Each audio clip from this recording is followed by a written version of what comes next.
Hi everyone, welcome to There Will Be Cars. I'm Derek. If you're new to the channel, on There Will Be Cars, I review vehicles that manufacturers send me. I drive them for a week and I bring you my driving impressions here on There Will Be Cars.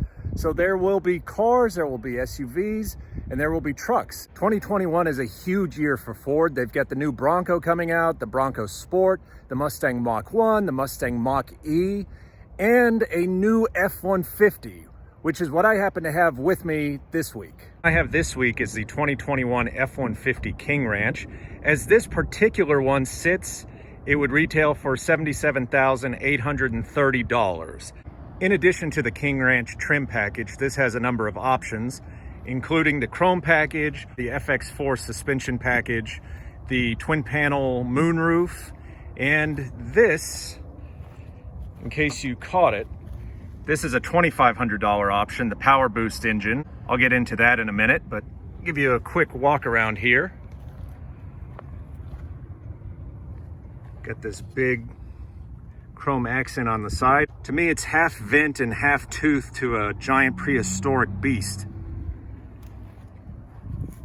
Got the chromed out mirrors with the cameras on them. Show you a cool feature of these running boards. So they're set to where when I get close to the truck, they automatically deploy. But if they're out and I don't want them to be, I just hit this little switch. I stow away, or if I need it back out, just hit it again.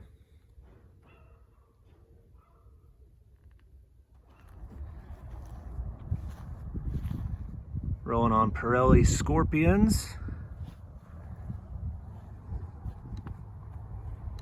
More chrome back here.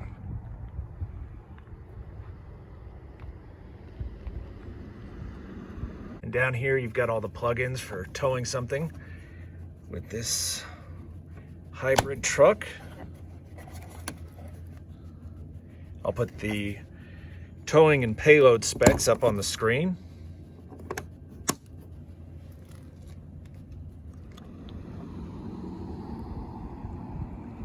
And I can lower the tailgate with the key fob.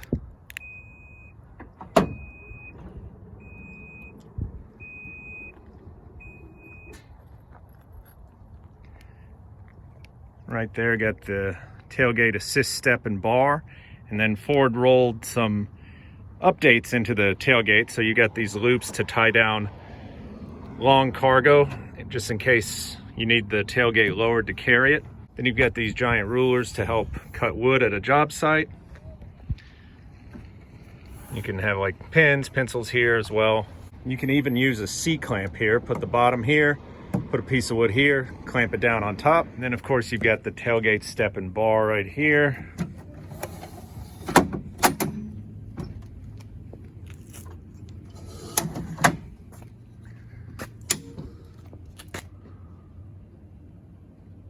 But the biggest help as far as getting stuff done at a job site is this Pro Power Onboard generator system. This has the 7.2 kilowatt setup. Get a multitude of plugs. 2 wall outlets there, 2 more there, and then you get the master switch right there. I know it's kind of dark, but hopefully you can see that I'm running a TV and a DVD player off of the Pro Power Onboard generator system. Get it plugged in right there. This little setup is nowhere close to even really taxing the output of this generator, but it's fun to put it to use. I think my pal Dan and I are gonna watch Dr. Strangelove tonight. He's bringing over a stack of DVDs, but I'm leaning toward Dr. Strangelove. We'll see.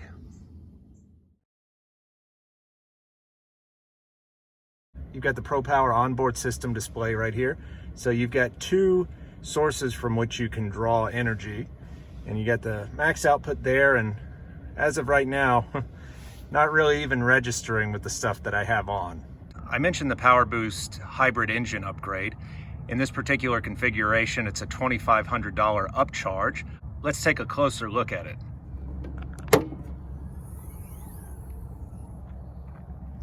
So there we have it.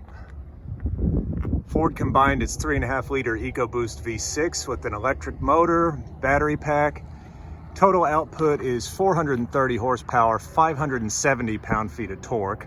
If you get a two-wheel drive F-150 with the PowerBoost engine, you can get a combined MPG rating of 25 and a potential driving range of 750 miles. If you opt for four-wheel drive, the combined mile per gallon rating drops to 24 and the range drops to 700 miles. Let's take a look at the inside.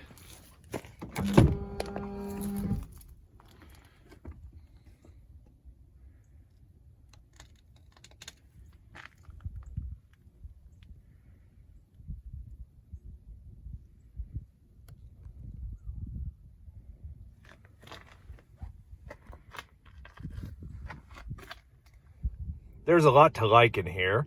A lot of bright work. So you got the King Ranch branding right here. Then of course you got the familiar door handles and the drop down right here. And then they moved the lock controls and seat memory up here. Right here you have the lights for the side mirrors, tailgate release, over the bed lighting, fuel door release, your fog lights and lighting controls, gauge lighting, parking brake here, and then the pedal controls. Different steering wheel, more King Ranch branding, the King Ranch brand right there. You've got your cruise control settings here, audio controls, and then your menu controls here. You can hang up your phone call right here and then change the track of whatever you're listening to. This is a huge change right here. My test truck has the new 12-inch digital gauge cluster, and it's slick, it's attractive, looks very modern. Now at first the Rev Counter threw me off because you've got the two numbers there, the decimal point in between, and different size numbers, so it looks a little odd. But the more I use it, the more I see the logic in it, because on a regular tachometer I'm always just looking for the first two numbers, like, oh, is it at 1500 RPM or 2000 or whatever. So they have a shorthand for that. They cut off the last two zeros because those are a given. And then, yeah, you have the 1 and then, yeah, 2.3, 2.2, all that kind of stuff. And then I love the fact that they have a nice giant readout for the speed, because I don't have to read an analog gauge. I can just see the number and know instantly, okay, well, I'm doing the limit. In the middle, you've got a variety of readouts. So right now it's on the trip computer. And as you can see, I've done almost 100 miles, and more than a third of those are on electricity alone. So that's nice. Overall, according to the computer, I'm doing almost 18 miles a gallon. Up top, you've got the engine temperature, the turbo pressure, oil pressure, and the fuel gauge, of course. If I go right here, I can change the readouts in the middle of the screen. So we've seen trip and fuel. Now let's go to truck info.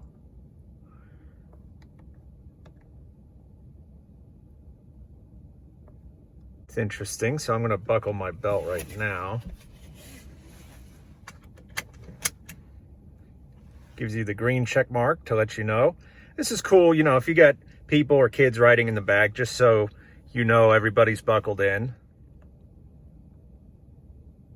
So you can do the trailer light check just to make sure everything is up to snuff. Kind of helps if you have a trailer behind it.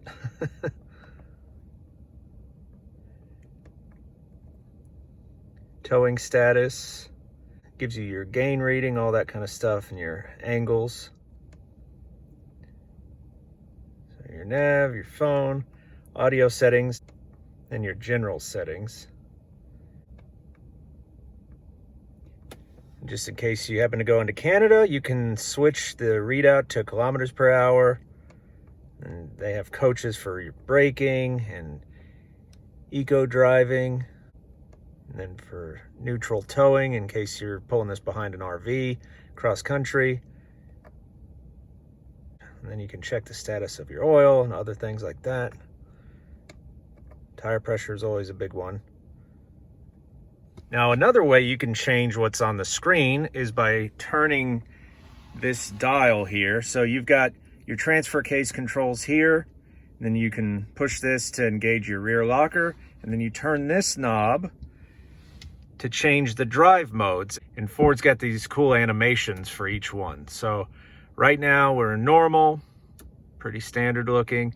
Tow haul, looks cool. Eco, everything's green, of course.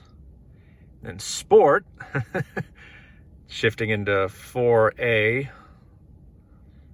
I like how they show it on a racetrack. And then go back the other way to the right, tow haul.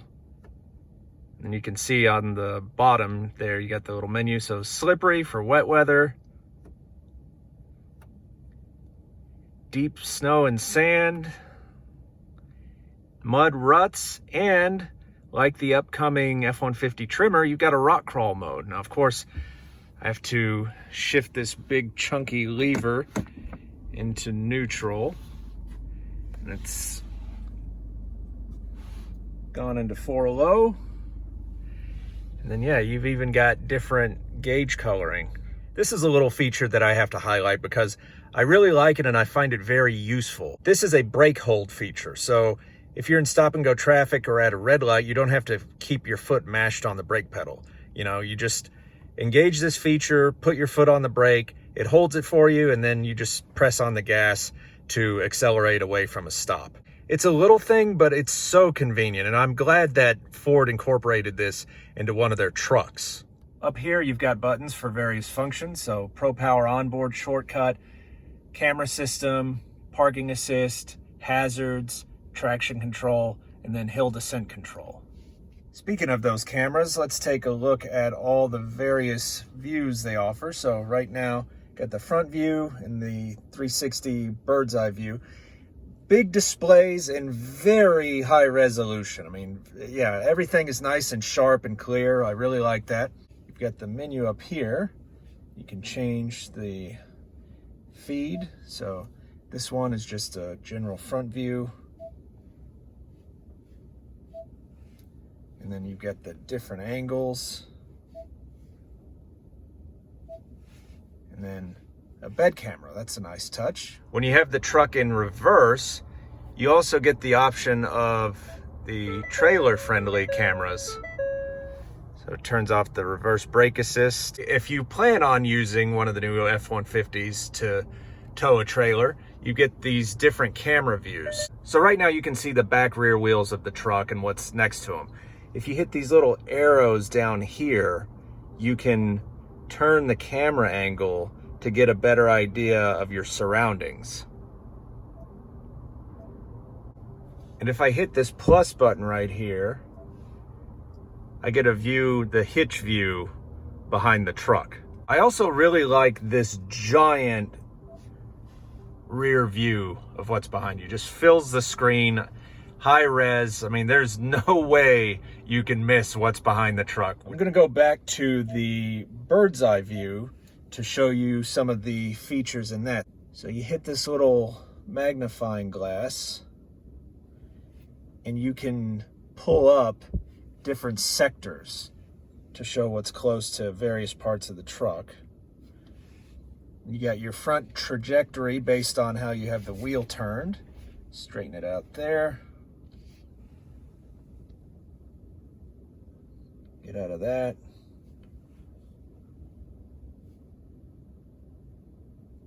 I think this is a great package. So you not only have the larger 12-inch screen, but you've got these really high-def views and helpful camera angles. So in case, you need to precisely park this somewhere, or you've got a lot of stuff going on around you, you can see basically everything that's around you from multiple angles. As nice as this setup is, sometimes when I'm driving at night, I don't want a whole bunch of light just blaring out of the middle of the dashboard. So you can hit this button right there. It goes to a minimized screen, and then hit it again, it goes completely black. My test truck is equipped with the optional B&O Unleashed sound system. I'll put the specs up on the screen there. Aside from those specs, two other things that this setup has are these really cool speaker grills that add their own touches of bright work to the cabin. They really pop against all of the earth tones in here. Most importantly, the B&O Unleashed sound system sounds good. I tested it out the other day. I zeroed out all the equalizer settings and cranked it up to like mid volume or maybe a little past that.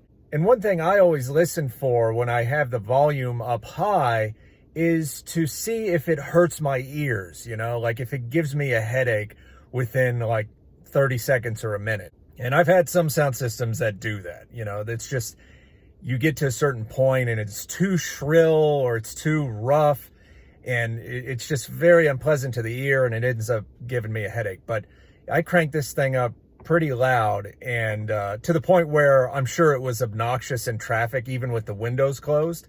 And that wasn't an issue. No headache.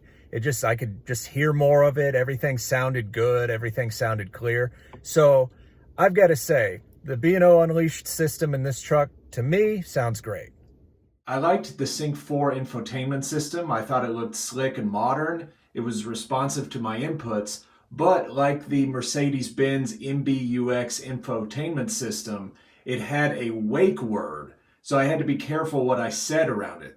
There were several times when I said, or my fiance said, or even the music we were listening to said words that sounded like the designated wake words of "OK Ford," and then the system would pop in with this.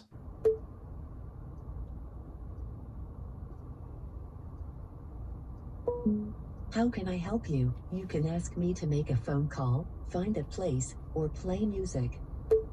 So I've used a mobile Wi-Fi hotspot in various vehicles over the years and never had a problem with them. But for some reason in this truck, even though I have my phone set to auto connect to the hotspot in this, it doesn't do that anytime I get into the truck. And you know, I start the truck up, I let everything warm up and come online, and my phone still doesn't automatically connect to it. You know, I'm running on LTE on my phone. So I go into the Wi-Fi menu on my phone and it takes a few seconds, even once the truck has been on for a while, for the truck's Wi-Fi hotspot to pop up on my menu. And then I have to select it and then wait for it to automatically sign in. I've checked my phone. It doesn't seem to be an issue on my end as far as, you know, how I have it configured. According to what I've seen on my phone, everything seems to be set up to automatically connect to the hotspot in this truck, but for some reason it just doesn't do it. And I know that's a big first world problem, but you know, I just thought you all should know. And just in case it helps, for the record, I have an iPhone XR. Ford did a great job with this 2-tier glove box. So you've got this plain black plastic release for the door, but the door itself is very nice. You know, it's not shiny and glossy and tacky looking. You got this nice blade of trim right there. Ford's designers seem to have put a lot of work into the details in the cab of this King Ranch. So one thing that really sticks out to me is this King Ranch logo all across the wood trim. The interesting thing about this is since the King Ranch logo has that shape and Ford has applied it across all of the wood trim and it contrasts with the tone of the wood, it looks as if they found a way to stitch thread into wood. There's also a lot of bright work. So you get this little strip right here and then this textured look right here. I find that cool because it makes the interior more dynamic. I think Ford gave it this texture so that when the sun hits it, it doesn't bounce back so brightly and harshly and blind you. The catch is, as nice as this looks, there's just way too much of it.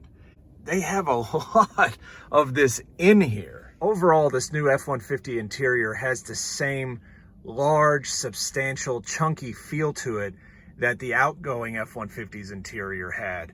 You know, everything is big and truck-sized, particularly all the knobs. So you've got the Pro Trailer backup assist knob there. The volume and tuning knobs seem to be a little smaller, but I like the fact that they have that industrial-looking grip ring around them. Same with the HVAC knobs. I also like the fact that Ford used a little toggle switch for the fan speed instead of a small little rocker. Another cool thing is this button right here. So it's a hard and fast button to the fan split, something that I find myself adjusting every now and then. But you can't automatically switch the split just by hitting the button. All that does is bring up the menu, and then you can change the setting right there. This is a hybrid, so Ford didn't skimp on power options. Got the wall plug down there, wireless charging pad, USBs, and then you got a little bit of storage space there as well. And then if you're not using the work surface with the shifter folded out of the way, you got a little cubby right here. You can put pens, pencils right here, 2 drinks right there. And then of course there's the cup holders for the rear seats. The chunkiest thing about this interior is this new shifter. Really cool, really substantial, just really fits the dimensions and feel of this truck. When Ford issued a press release about the new F-150, it mentioned the work surface being large enough to fit a 15-inch laptop or a space large enough where you could eat your lunch. So that's exactly what I'm gonna do. I don't have my computer on me, so I'm gonna eat lunch. So I just press this button to fold the shifter out of the way. And then I use this back latch here to unfold the surface. And then get my salad and go to town. There's plenty of space up front here, but I find for something like this, it's easier to move it back. As someone who's had to eat on the road quite often, I found this work surface takes a little of the stress out of the whole process of eating your lunch in a vehicle, because since the surface is flat, I didn't have to worry about, you know, if something fell out, if it would fall into a certain crevice or nook or cranny that I didn't want it to fall into. I mean, granted, there is a hinge between the 2 plates of the work surface, but all the rest around that is just a flat plastic plate. So if I happen to drop something on there, I could just wipe it clean, no problem. It turns out this surface is also large enough to make getting to things in my big bulky camera case here a little more convenient.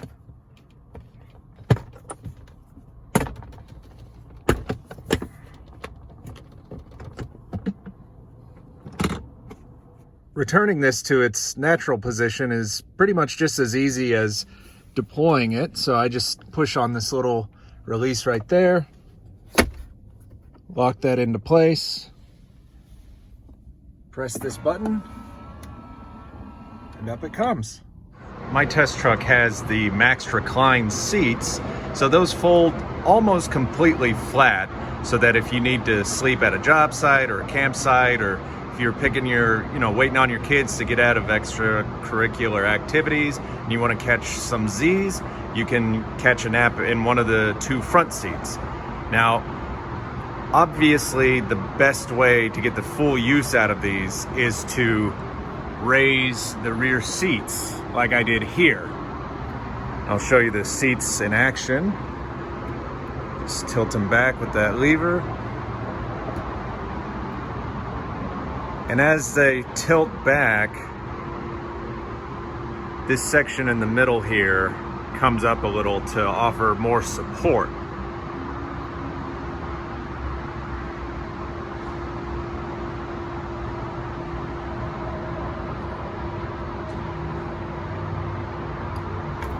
And you can pop this panel up a few degrees to get even more support. But I have to say, the fully reclined position for me personally wasn't necessarily the most comfortable. I found it was a little more comfortable for me if the seat was tilted up a little bit. I've got the perfect opportunity to test out these Max Recline seats. I needed to take my mom to a doctor's appointment, so I'm up here in the parking garage. She's gonna be a while, and I thought, oh, you know what? If I'm gonna just be waiting in the truck, I might as well be comfortable. And I think I figured out a better way to use these than what I was trying before. Because before, I was getting this gap behind this, this winged cushion. And I thought, well, okay, well, I'll lower the headrest all the way to close whatever gap there is. And then this section, you can actually tilt forward and back. Let's see. 1, 2, 3 clicks. I think just about does it. My tip is to just lower the headrest all the way and then tilt this cushion forward as much as you can to get a little more support behind your shoulders. And then it's kind of hard to see, but I'm also threading my feet around the pedals so I can have my legs out straight. I've tried extending my legs out fully or scooting up on the seat to where more of my leg was supported by the seat bottom, but I find it would pinch somewhere along my calf. So what I've done when I've been reclined in this seat is just, you know, have my feet flat or extend it out to where I'm not getting any sort of pinching or binding under here. Back here, you've got more nice contrast stitching and piping.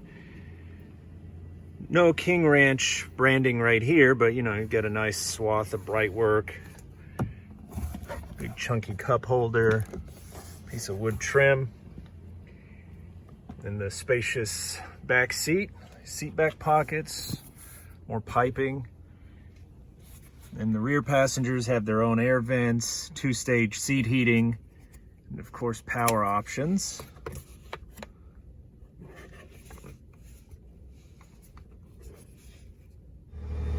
More King Ranch branding right there. Pretty standard stuff, fold down armrest and cup holder. Plenty of leg room. The back seat is large enough to hold 10 large moving boxes folded flat. Didn't even have to worry about rearward visibility. And then of course I can put stuff below them and below the bottoms of the seats. And I always love the under-seat storage options that Ford includes.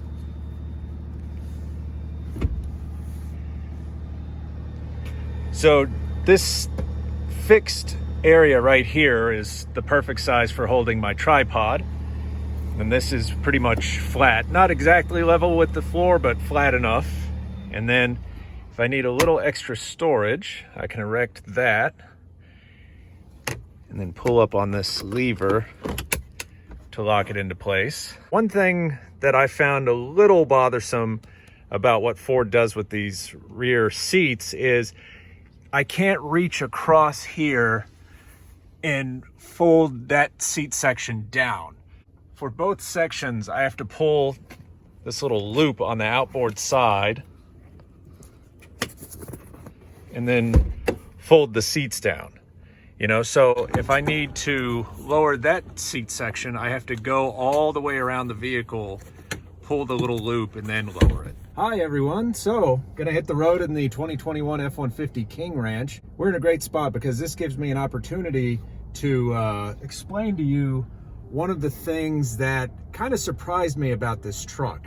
So coming out of a parking spot right now, I was expecting the turning radius to be a little sharper on this, and just like the Shelby GT500 Mustang, within, you know, a few minutes of driving this initially, I realized, oh wow, yeah, turning circle on this is a bit bigger than I expected. And we're gonna get on an access road here, and this will give me a great opportunity to show you what kind of punch this PowerBoost engine has. So as you probably already know, Ford combined its EcoBoost V6 with an electric motor. Total output is 430 horsepower, 570 pound-feet of torque. Not only does this have more torque than a Raptor, it has the highest amount of torque that Ford has ever given an F-150. And the regenerative braking is not that crazy, you know, it feels pretty normal. Doesn't snatch or grab, you know, it feels pretty much like any other full-size truck I've driven before. Compared to the outgoing F-150, even with four-wheel drive and the FX4 off-road suspension package, I would say this rides a little smoother. I give this a slight edge over the past F-150. Unfortunately, this time of day, the traffic is awful, so bypassing the highway right now, but I do want to give you all a taste of just how punchy this thing can be. And of course, the best mode to do that in is the sport mode. Twist this knob on the fly, goes into tow haul, eco, and then sport. Shifting into 4 automatic, but you can, with the push of a button, put it into 2 high if you want. But I'll just leave it in the mode that it automatically selects. All right, there we go.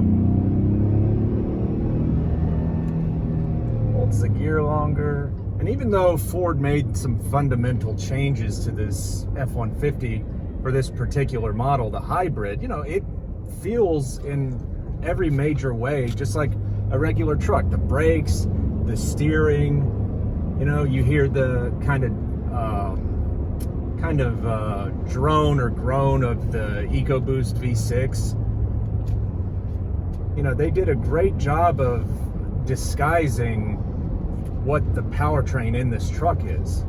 Now, of course, one of the trade-offs to the extra power that the PowerBoost has is the added weight of, you know, the battery pack and all that kind of stuff. But this doesn't feel significantly heavier than, you know, other F-150s in the past that I've driven. You know, it's not like this night and day difference, like, oh boy, this is just such a heifer. You know, they're all full-size trucks these days. They're all, you know, heavy enough already. So I don't really notice a substantial difference in terms of the road feel or anything like that in this truck. But yeah, it does have that, when you put your foot into it, you definitely get to that zone where you feel this surge, you know, and you just got to keep an eye on your speed. They're just about to pick this truck up from me, so I thought I'd give you a look at the trip computer. So in my time with this truck, I racked up 358 miles, 89 of which were on electricity. Overall, I averaged 19.1 miles a gallon, at least according to the computers. I'm sure if I topped it off and crunched the numbers, that figure would be maybe a little lower or maybe a little higher than what's shown here. But I'm leaving it as is, and according to the computer, a little over 19 miles a gallon. Thanks for watching my review of the 2021 F-150 King Ranch. If you haven't already, please go ahead and subscribe to There Will Be Cars. I'm always bringing new content to this channel, and I hope you're here to see it.